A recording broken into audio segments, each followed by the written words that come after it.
tudo bem com vocês? Estou super ansiosa. Hoje é uma aula onde a gente vai falar literalmente da virada, né? Como que eu me torno um profissional de RH efetivamente estratégico? Ou seja, como que eu me conecto com a estratégia do negócio para alcançar o meu sucesso profissional? Sobre esta aula que faremos hoje. Aula de ouro, hein? Vamos lá. Então, vamos recapitular aqui, acabei de dizer, mas vou falar de novo, né? Como se conectar à estratégia do negócio para alcançar. Essa é a nossa terceira. Vou começar já a fazer algumas reflexões. O nosso objetivo aqui, vocês sabem que é deixar de ser um RH operacional, um RH que apaga incêndio, bombeiro, pastelaria, e efetivamente nos tornarmos um RH estratégico. Ao longo da minha vida profissional, eu fui fazendo exatamente essa virada, né? Deixando de ser operacional, até que hoje eu me considero uma profissional estratégica, reconhecida, tenho um salário bem acima da média de mercado, tenho um cargo de gerente de RH, em uma empresa com 4 mil funcionários, pouco mais, tenho uma equipe de RH de quase 20 pessoas subordinadas a mim, ou seja, eu fiz essa trajetória. Mas, ao longo da minha vida, lá, né, algum tempo atrás, eu passei, obviamente, por alguns perrengues e tive que fazer algumas coisinhas. E eu quero saber se vocês também passam por esses perrenguezinhos aí no dia a dia de vocês. E aí, hoje eu estava repassando a nossa aula, né? E aí eu falei, nossa, eu cheguei à seguinte conclusão: quanto da minha vida eu fui chamada de mocinha do RH? Eu preciso ir lá falar com a mocinha do RH. Ah, eu preciso ir lá falar com a menina do RH. Ah, eu preciso ir lá falar com a. Nunca com a Ana, né? Hoje eu me intitulo lá no Instagram Ana do RH, porque hoje eu tenho um nome. Mas durante muito tempo eu fui a mocinha. E a mocinha, muitas vezes, meio que indesejada. Esses dias eu até recebi um meme também nas redes sociais, né? Que representava isso, né? Era um colaborador trabalhando, fazendo um monte de coisa errada, não cumprindo o procedimento. E aí, de repente, ele fala assim: ai, meu Deus, deixa eu colocar o óculos de segurança que a menina do RH tá chegando, né? Então, na minha vida, durante muito tempo, eu fui a menina do RH que era chata, que era indesejada, que ninguém queria conversar, que era o xerife. E aí, enquanto a gente é visto desta forma na nossa carreira, na nossa profissão, é porque a gente não é ainda considerado estratégico, considerado um RH importante, considerado fundamental. Quem já foi a mocinha do RH, o cara do RH, que não tinha nem nome, era o chato, que a hora que alguém vinha falava, ah, vem a moça do RH, corre que vem a moça do RH. É, hoje, ou em algum momento da vida de vocês, vocês foram responsáveis pelas festinhas dentro da empresa? Lembro uma empresa que eu trabalhava, eles faziam a gente fantasiar. Eu nunca fantasiei. Tá? Nunca fui do teatro, nunca fui da comédia, nunca gostei disso. Mas as minhas colegas de RH tinham que fantasiar de coelho. Talvez tenha até uma aqui, vai saber que eu tô falando dela.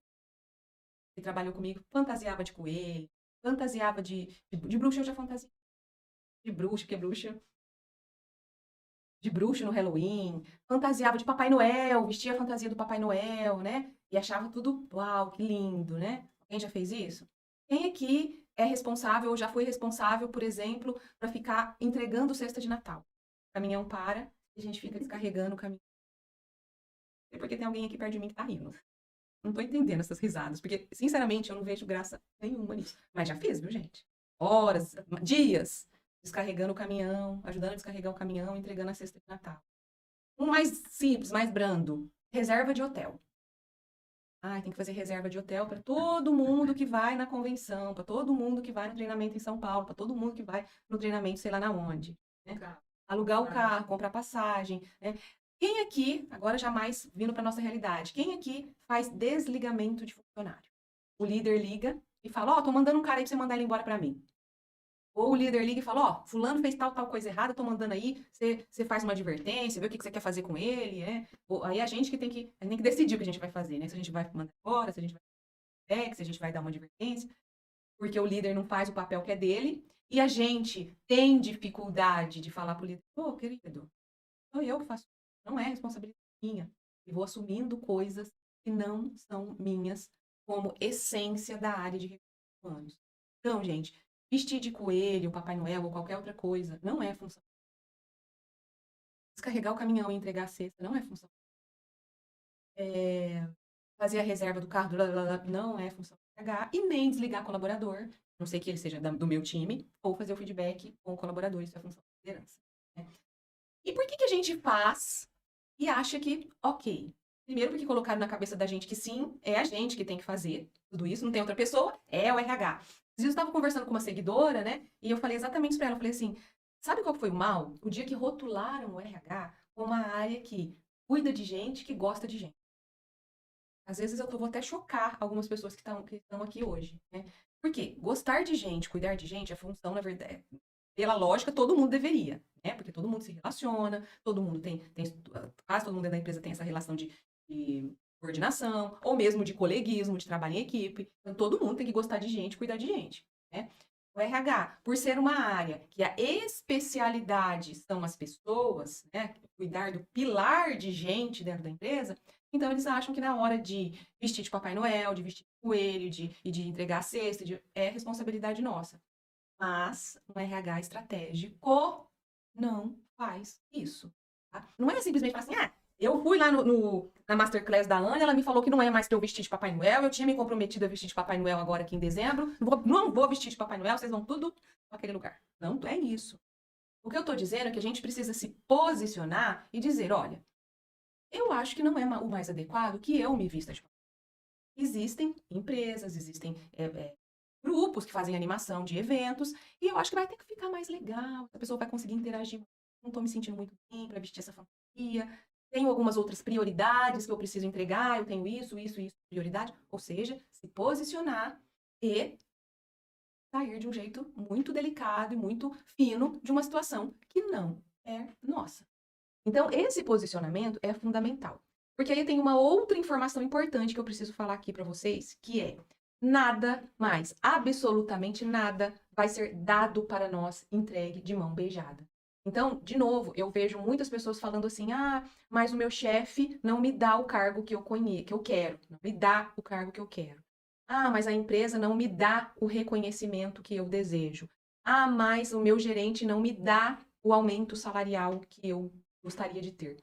Então, a partir de hoje, depois dessa nossa terceira aula maravilhosa da nossa Masterclass, coloquem na cabecinha de vocês que ninguém vai dar nada. Não vai dar nada para você. Tudo vai precisar ser conquistado, tudo vai precisar ser conversado, explanado, dito, e as pessoas têm muito medo deste posicionamento. Então, eu tô esperando ele me dar um aumento salarial. Você já falou sobre isso com ele? A resposta que eu mais ouço é: não, ele não tá vendo? Ele não tá vendo tudo que eu tô fazendo para me dar o aumento, para me dar o cargo, para me dar a promoção? Eu quero dizer para vocês que muitas vezes ele pode até estar vendo, mas ele tem tantas coisas para fazer que não é óbvio que ele vai falar: preciso dar um aumento para aquela pessoa. Isto, gente, precisa ser conversado. Isso se chama alinhamento de expectativas e isso se chama posicionamento. Então, por isso que você precisa se conhecer muito, saber das suas competências, saber do seu real valor, buscar conhecimento, para você se empoderar, para ir para essa conversa. A responsabilidade é nossa de crescer na nossa carreira. Eu, ao longo da minha vida, só muito recentemente, só agora, depois que realmente eu sou a head de RH da empresa, eu recebi aumento espontaneamente. Nos outros 20 anos para trás, 15 anos para trás, nunca eu recebi um aumento, repetido. Simplesmente porque eu estava fazendo algumas coisas, não falei nada, e meu chefe um belo dia me chamou e falou: vem aqui que eu tô te dando um aumento. Esse aumento precisou ser conversado, precisou ser discutido, precisou ser traçado um plano. Eu precisei colocar as minhas expectativas, falar aonde eu gostaria de chegar, o que eu considerava que era um bom salário. Algumas vezes eu recebi não, mas recebi um feedback de: Ana, não é o momento, mas vamos traçar um plano, vamos fazer um PDI, vamos traçar algumas metas, e juntos a gente traçou, e aí no segundo momento o aumento chegou, a promoção chegou. Se não ficar nada dessa aula, que fique essa informação. Nada vai ser dado para você. Você vai precisar construir. Você vai precisar criar essa situação. Por isso que algumas coisas também são importantes, né? Não adianta a gente achar que simplesmente fazendo o arroz com feijão, estou usando esse termo, assim, que é fazer o arroz com feijão, acho que todo mundo sabe, né? Fazer aquele básico, simplesmente aquilo que eu sou contratado para fazer. Fazer somente isso, muito provavelmente não vai te dar pontos, vou usar o termo pontos, na hora que você for sentar com o seu gerente para ter uma conversa desse tipo. Não vai te dar vantagens, né, na hora de você contra-argumentar sobre um aumento salarial. Então, eu vejo muitas pessoas ainda dentro das empresas, né, e até as pessoas do RH, porque têm alguns conhecimentos de legislação, né, a questão de, desvio de função, isonomia, sei lá o quê. Às vezes a gente usa esse conhecimento que a gente tem, mais, né, trabalhista, para falar que, não vou fazer tal coisa porque não está no meu cargo, não fui contratada para fazer. Quero dizer que se você quer crescer na sua carreira, você precisa fazer além daquilo do que você foi contratado para fazer. Você vai precisar, talvez em algum momento, abrir mão até de algumas coisas, né? Como, por exemplo, chegar todos os dias em casa às 6 horas, sei lá, você sai às 6, às 6h15, né? Porque isso vai, você se diferenciar da multidão, vai fazer diferenças na hora que você precisar sentar com a sua gerência, com o seu diretor, com o seu supervisor, para falar para ele quais são os seus anseios, quais são os seus objetivos. Então, o que a Ana está trazendo aqui para vocês? A questão da autorresponsabilidade. Crescer na carreira, tentar atingir um patamar estratégico, passa por autorresponsabilidade. Eu vejo, por exemplo, profissionais de RH que falam para mim que querem ser estratégicos, mas ficam fazendo a continha de quantas horas extras fez no mês para chegar no final do mês e cobrar 3 horas extras do líder, né? Talvez se eu não cobrasse as 3 horas extras, na hora que eu sentar para pedir aquele cargo, para pedir aquele aumento, para pedir aquele mérito, eu tivesse mais sucesso. Então, são alguns pontos que às vezes, né, eu posso estar falando aqui, nossa, Ana, tá me decepcionando, mas eu preciso falar isso para vocês, porque eu não tive ninguém que falou isso para mim ao longo da minha carreira. Eu precisei aprender isso quebrando a cara, achando que eu estava sendo esquecida, que o meu chefe era que não me via, né? A partir do momento que eu entendi que não, o objetivo é meu, a carreira é minha, eu me empodero dela e eu preciso ser a protagonista dessa carreira, as coisas começaram a mudar e mudaram bastante, ok? Mas tem muita gente que se acomoda só recebendo o dissídio, né? Tá bom, ok, tô aqui. Eu vejo tanta gente reclamando dentro das empresas e eu falo, tá bom, você tá reclamando e o que que você fez? Só reclamar não muda status. Reclamar não muda status de nada. Então, precisamos nos posicionar, precisamos aprender a falar não. Alguém falou aí da história, né? Coelhinho da Páscoa nunca mais. Então, é falar não. E muitas vezes a gente não fala não porque a gente tem medo, né? A gente tem medo de, mas se eu falar não, com certeza tem alguém ali fora já querendo ser coelhinho da Páscoa. Então, eu vou ser mandado embora e vão colocar um outro para ser o coelhinho da Páscoa. Aí passa pelo seu autoconhecimento, pelos objetivos e metas que você traçou para você, para saber se você, ok, você suporta isso. Entendeu? Não também, gente, não é errado. Você vai ser chicoteada porque você gosta de ser coelhinho da Páscoa? Não, se você tá feliz com isso, que bom, tá tudo bem. O que eu tô querendo dizer é que para eu crescer na carreira e chegar onde eu cheguei, que eu comecei a nossa conversa aqui dizendo que hoje eu tenho uma posição que eu me orgulho de ter, que tá acima da média de mercado, que em termos de cargo, de salário, de tudo mais, eu precisei deixar de ser coelhinho da Páscoa, tá? Mas cada um tem que ser responsável pelas suas escolhas. É sobre isso que nós estamos falando aqui, né? E para eu me tornar um profissional de sucesso, eu preciso fazer escolhas e toda escolha que eu faço, eu tenho que arcar com as responsabilidades. Essa é uma das frases que eu mais gosto, inclusive é a frase de uma música, que fala: cada escolha é uma renúncia. Então, todas as vezes que eu escolho ser estratégico, eu renuncio ser o faz tudo. Eu renuncio ser aquele que só quer agradar. Se eu escolho agradar, ser o querido, ser a princesinha do RH, fala sim para tudo, eu renuncio, talvez, uma posição mais estratégica. Eu renuncio, talvez, sentar numa cadeira gerencial, numa cadeira de diretoria. Ok? Tudo bem. Mas saibam que escolheu, assumi responsabilidade, renunciei a algumas outras coisas. Ok? Dito isso, eu preciso dizer que o profissional de RH estratégico não pode ser e conhecer só RH. Então, já falamos um pouquinho disso ontem e eu quero reforçar isso com vocês. Então, o profissional de RH estratégico, para ele fazer a diferença no negócio, ele precisa conhecer do negócio, obviamente, né? Então, a gente tem ouvido falar muito sobre quais são as competências do profissional de RH do futuro, o que o profissional de RH do futuro tem que ter. Eu às vezes, até paro para pensar e falo, mas será que é o profissional de RH do futuro ou do presente?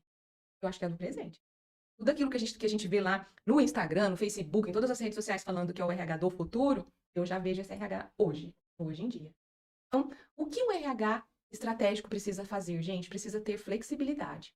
Aquele RH engessado, sentado em cima da CLT, né? Sentado em cima pura e exclusivamente de processos, sem entender o lado do outro, sem entender o cliente interno, sem ter empatia, fica difícil dele deixar de ser a menina do RH. Eternamente vai ser a menina do RH. Aí vem a menina do RH chatinha aqui fiscalizar a gente, né? Encher o saco pra gente fazer tal coisa. E às vezes a gente consegue que ele faça aquela mesma coisa se eu tiver um mínimo de flexibilidade, se eu tiver empatia, se eu souber conversar de uma maneira diferente, se eu me colocar no papel dele. Então, flexibilidade cada vez mais vem sendo exigida do profissional de RH estratégico. Falamos da história das competências, né? Que a gente tem que desaprender, reaprender. E essa história da tecnologia, a gente está tendo que reaprender a todo momento. A gente não está desaprendendo, então, por exemplo, Excel. Excel é uma coisa que a gente usa muito ainda. Mas hoje, só Excel é suficiente para uma cadeira estratégica de RH? Muito provavelmente não. Você vai precisar entender minimamente, né, de alguma ferramenta com inteligência, os Power BIs da vida. Você vai precisar aprender a fazer apresentações, dependendo da linha que você siga. Hoje em dia a gente trabalha com algumas ferramentas para construção de vídeos. Então, eu não vou deixar de saber o Excel, mas eu vou precisar aprender, reaprender outras ferramentas, muito na questão de automatização. Como que eu olho para o meu RH e automatizo os meus processos para que os meus processos fiquem mais flexíveis, para que os meus processos fiquem menos burocráticos? Eu ainda vejo muito o cliente interno, né, a liderança de um modo geral, reclamando que nós somos burocráticos. Como que em pleno 2022 a gente pode ainda estar burocrático, com a infinidade de ferramentas, de plataformas que existem, hoje um custo muitas até gratuitas.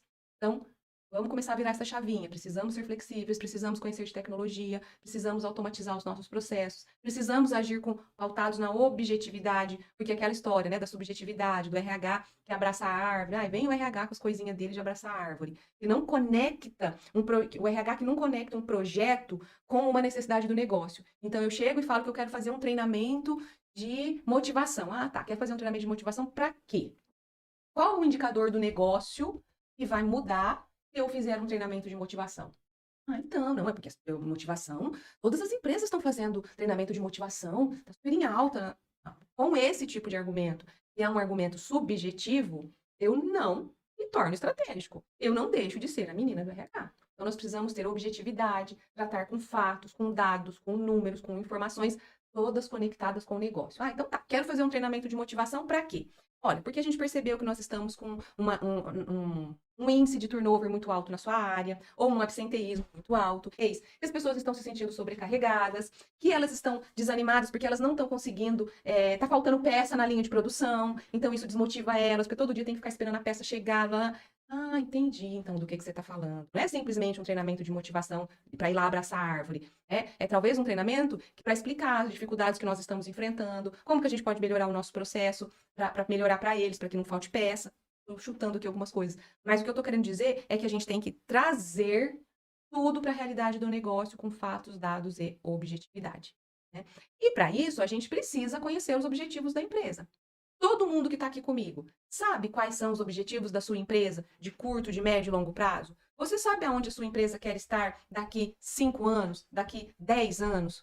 Você sabe quais são os principais indicadores do negócio da empresa? Esses indicadores estão sendo batidos? Então, eu sei, Ana, o indicador da minha empresa é faturamento. Tá, e como que está o faturamento? Baixo, tá ok, tá sendo atendido? Não. Não sei, só sei que é faturamento. Não tá legal, tá um conhecimento pela metade. Ana, eu sei que um indicador da minha empresa é market share, né? Que é o quanto que eu tenho capilaridade no mercado. Tá. E como que tá o market share? Tá legal? É por estado? É por região do país? Ei, opa, tá faltando informação para você. Você precisa conhecer os objetivos do seu negócio, do negócio onde você está, quais são as metas, quais são os principais indicadores, se estamos atendendo, se não estamos atendendo. Ok? Porque imagina que a empresa não esteja atendendo indicador nenhum. E aí você, linda, maravilhosa, chega para o seu diretor e fala que você tem a solução de todos os problemas e é um treinamento que você viu que vai resolver tudo e custa R$500 mil. O cara vai pensar, putz, onde que essa pessoa tá com a cabeça? Nós não estamos atendendo indicador nenhum, não estamos batendo meta nenhuma, e ela vem me sugerir um treinamento, R$500 mil. Tá louca, tá surda. Entendeu? Tem que conectar. Não é que não vai fazer treinamento. Vai. Mas você vai criar outro tipo de treinamento. Você vai fazer um treinamento você mesma, ao invés de contratar aquela empresa dos sonhos. Deixa para contratar a empresa dos sonhos no dia que os indicadores estiverem sendo atendidos. E assim por diante. Se as metas, conhecer os objetivos, conhecer os indicadores, é a gente conversar. A gente sentar para conversar. com a nossa liderança, com os líderes da empresa, com o dono da empresa, se possível. Eu sei que dependendo da empresa que a gente está, isso não é possível, mas se for possível, converse, ande pela empresa. Né? Eu sempre digo que tem que tirar a bunda da cadeira. TBC, desculpa, gente. TBC, tirar a bunda da cadeira. Tirar a bunda da cadeira, pra quê? Sair de dentro do RH e ir lá, ir na produção, ir no almoxarifado, ir no meu caso, trabalho em usina na área agrícola, entender o que está acontecendo. A ferramenta mais poderosa para a gente conhecer do negócio é a gente andar pela empresa e conversar com as pessoas. Quando eu converso com as pessoas, eu começo a compreender também um pouco da cultura da empresa. Como que é a cultura da empresa de você? Dependendo da cultura da empresa, é o tipo de projeto que eu coloco, é o tipo de projeto que eu dou sugestão. Tem empresa que não está preparada e a gente precisa saber fazer leitura de cenários e fazer as escolhas, tá? Então, pode ser que a empresa não esteja preparada, mas que você está disposto a percorrer esse caminho com a empresa, ter resiliência e fazer essa transição juntas, né? Mas tem empresa que não está preparada, não quer se preparar, e você vai precisar avaliar, então, se eu quero ficar aqui ou não. E não tem problema se você escolher ficar. Não tem nada de errado nisso. Tem empresa. Alguém falou do DP e do RH, né? Aí eu acho que é possível, sim, a gente ser estratégico fazendo DP e fazendo RH. Existe um paradigma, existe uma crença que a gente precisa quebrar de que DP não é estratégico. São coisas que colocaram na nossa cabeça. DP é estratégico, sim. Ou melhor, pode ser estratégico, sim. Depende da postura desse DP. Eu converso muito isso no meu grupo de mentoria, né? Porque eu tenho pessoas de DP no meu grupo de mentoria e eu falo muito isso com eles. O DP, gente, tem informações privilegiadíssimas na mão. O DP tem só a folha de pagamento da empresa na mão. Vamos pensar qual informação é mais estratégica do que essa? Então, tem uma série de projetos que o DP pode propor olhando, por exemplo, para os números da folha. Eu posso conectar um número da folha com a questão de absenteísmo, a folha com turnover, a folha com custo de benefício e propor projetos extremamente estratégicos. Só que eu preciso ter um olhar ampliado, eu preciso ter um olhar do todo e não achar que fazer folha de pagamento é só eu apertar o botão do sistema que eu tenho lá na minha empresa. Então, isso é uma coisa que eu bato muito na tecla dos DPs das empresas que eu gerencio. Porque colocaram isso na cabeça dos DPs e aí eles se sentem o primo pobre da história, né? E se boicotam o tempo inteiro, não saem desse círculo vicioso. Então, cuidado com essa crença, que é uma crença totalmente limitante. Falando de cultura, né? Se vocês conhecem um pouco a cultura da empresa de vocês, um pouco ou muito, porque é importante que os nossos projetos estejam alinhados com a cultura. Mas toda empresa tem uma cultura predominante, ok? Então, é muito importante que você conheça a cultura da sua empresa. Eu listei aqui, eu trouxe aqui pra gente algumas culturas que são bastante conhecidas, isso com base numa metodologia que é de um livro que se chama Walking the Talking, Estuda Cultura. Neste livro, a autora, ela coloca as seguintes culturas: a cultura da superação, a cultura do foco do cliente, a cultura um só time, inovação, orientação para pessoas e propósito maior. Então, ela separa a cultura em 6 blocos. Tá? Eu vou tentar trazer alguns exemplos do que são essas empresas para vocês conseguirem entender um pouco melhor. Né? Então, a primeira cultura que ela traz é a cultura da superação. É aquela empresa, gente, que é movida a metas, resultados. Sabe quando a gente fala assim, ó, essa empresa tem sangue no olho, atingiu a meta, dobra a meta. Numa cultura assim, os projetos de RH precisam ser projetos rápidos, precisam ser projetos que a gente consegue ver o ponteirinho se movimentando, que um comportamento também é alterado rapidamente. Eu não posso, numa empresa dessa, falar que eu vou colocar um projeto que vai durar 1 ano para eu ver resultado. Alguém diz que empresa é essa? Empresa de bebidas. Alguém me fala qual é a empresa de bebidas que tem a cultura superação, sangue no olho, é uma meta atrás da outra? A Ambev, alguém falou. Bará e-commerce. É a cultura da Ambev, exatamente. Ambev é a cultura superação. Vamos pegar uma outra de exemplo. Fácil, essa é muito fácil. Cultura inovação. Uma empresa que tem a cultura da inovação, está sempre desafiando o status, a cada momento é algo novo. Uma empresa dessa precisa ter um RH como? Precisa ter um RH extremamente desafiador, um RH que está antenado com as coisas que estão acontecendo no mundo. O negócio que foi ontem, um projeto que foi ontem, se eu demoro 1 mês para trazer, já ficou obsoleto, está ultrapassado. Empresa que tem a cultura da inovação. Tem um monte aqui, né? Está super em alta, né? Eu estou pensando em grandes, mas se a gente for pensar nas startups, por exemplo, as startups todas, praticamente todas, têm a cultura da inovação. Mas sim, Apple com certeza é, Google, que eu citei o caso da da diretora do Nubank aqui ontem, Nubank, né? Várias. Bom, e assim vai. Então, o que eu estou querendo dizer aqui para vocês, gente? Que a gente precisa conhecer a cultura da empresa. Se a minha empresa é superação, eu não posso ter para com ela os mesmos projetos que eu tenho numa empresa propósito maior. Né? A empresa do propósito maior, o próprio nome já diz, é aquela empresa que tem muito essa história do cuidar, é uma empresa que olha muito para a questão da sociedade, da comunidade onde eu estou inserida. Então, aqui, por exemplo, a Natura. A Natura é uma empresa que tem cultura propósito maior, faz projetos com comunidades da Amazônia, os produtos todos têm aquela pegada de sustentabilidade. Então, fundamental que a gente conheça a cultura da empresa para conectar os nossos projetos de RH com esta cultura. Bom, já que nós estamos falando de se tornar um RH estratégico, hoje a posição queridinha do RH estratégico se chama Business Partner. Então, de alguns tempos para cá, de alguns anos para cá, virou a febre, né? Mas eu preciso ter o cargo Business Partner lá na minha carteira de trabalho, no meu contrato de trabalho, para eu ser um RH estratégico? Não, já respondo que não. Nós estamos vendo aqui, desde a nossa primeira aula, que para eu ser um RH estratégico depende de mim. Depende de mim enquanto profissional que sou, das posturas que eu adoto, do posicionamento que eu adoto, das escolhas que eu faço, das responsabilidades que eu assumo. Então, quais são as características principais? O que um PP, um RH estratégico, um consultor interno, um profissional de RH de sucesso precisa ter de competências? A primeira que eu trago aqui para vocês é a competência pensamento crítico. A gente precisa aprender a olhar para as situações que a gente se insere dentro das nossas empresas e começar a criticar, a questionar, a fazer as famosas perguntas poderosas, né? Os porquês. Então, eu sempre falo, perguntou por quê? Perguntou mais de uma vez por quê? Por quê? Se contentar com a primeira resposta, muitas vezes não é a causa raiz. Muitas vezes a gente não vai chegar realmente na onde precisa chegar. Então, me pediram alguma coisa, se eu não tenho um pensamento crítico, análise crítica e pergunto, questiono, eu vou me tornar aquele RH pastelaria que nós falamos lá na nossa primeira aula, onde gritam, sai um treinamento de atendimento aí, e sem questionar nada, sem analisar, sem pensar criticamente, eu volto um treinamento de atendimento. Né?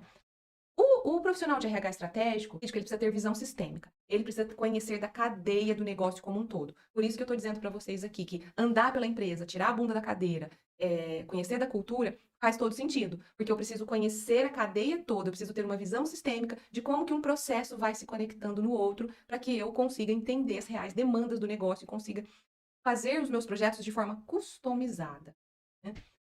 O profissional de RH estratégico, ele precisa trabalhar muito, gente, em colaboração com os times, em colaboração com as equipes, em colaboração com as áreas.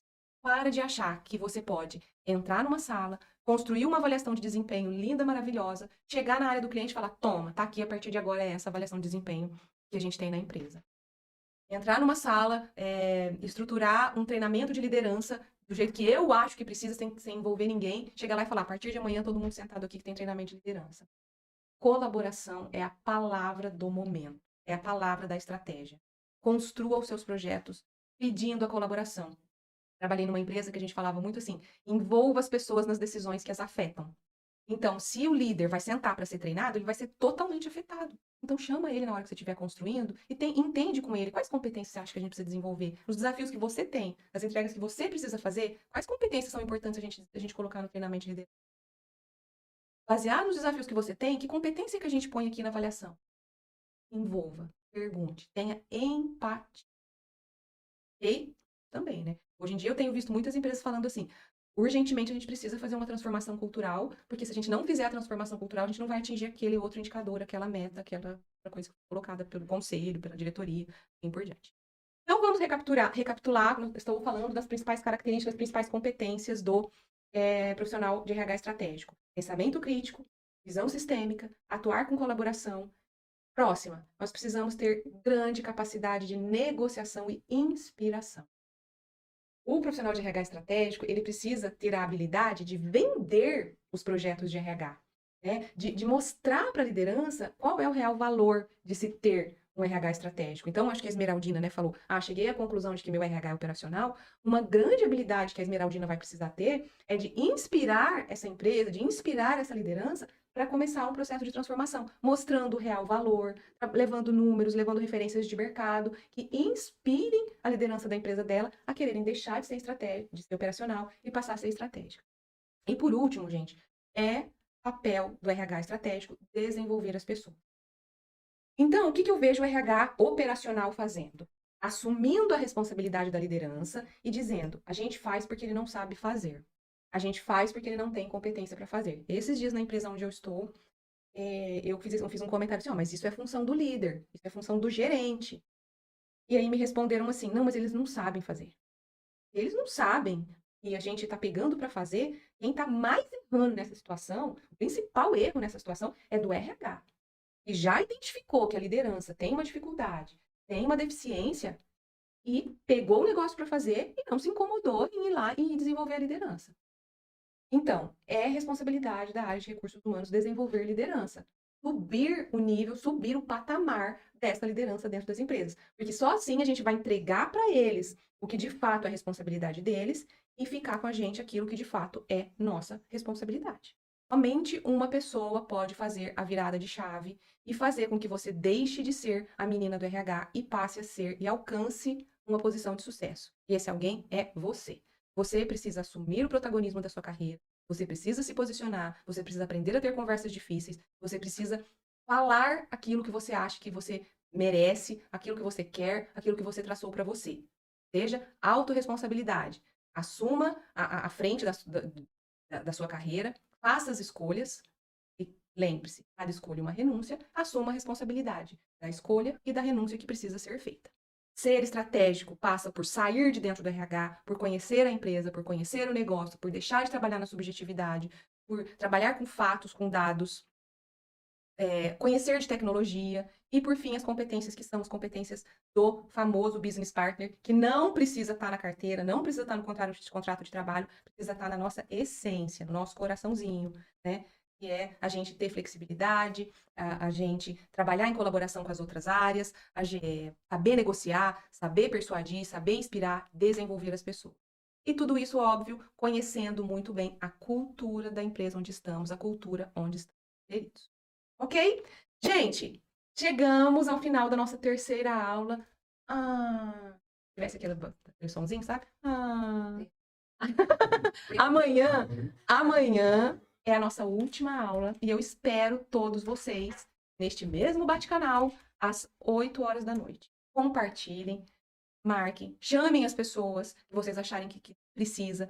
Quem não está seguindo ainda no canal do YouTube, siga o canal do YouTube. Quem não está seguindo a Ana do RH, siga a Ana do RH. Ok? Beijo, gente. Até amanhã. Tchau, tchau.